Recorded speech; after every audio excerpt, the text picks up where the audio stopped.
n'osanga maama omu anfaanana ng'alina abaana 7 nga buli omu nekitaawe ne tukizuula nti bubeera bunafu bwa nsawo takikola nti naakyagala naye yeesanga ng'aba anoonya kubeerawo neesanga ng'omwana azze ng'ate ye omusajja ekigendererwa kyali kirala nnyo naye teyagala kubeera naawe kufuna mwana kaakati ne tukizuula nti ffe ng'abakyala singa ensawo eno ebeera nzitomukko obeera ne choice kwegamba weesalirawo naye embeera bw'eba etwalaganya nga tolinaamu wadde ennusu tosobola kwesalirawo.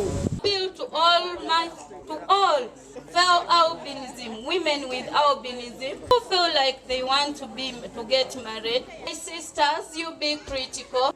They have their intention. They can pay everything at home. They can show you that they love you, but when they don't have that genuine love for you. But I advise you and I appeal to you humbly.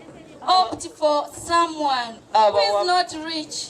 Get that person and you work with him. You show him that I'm able. Abaana abato bawanda ebigambo gye tuli ebisongovu kyokka ng'ate abazadde baabwe bali awo baseka busesi tebasobola na bagamba nti ekyo kye mukola kintu kikyamu.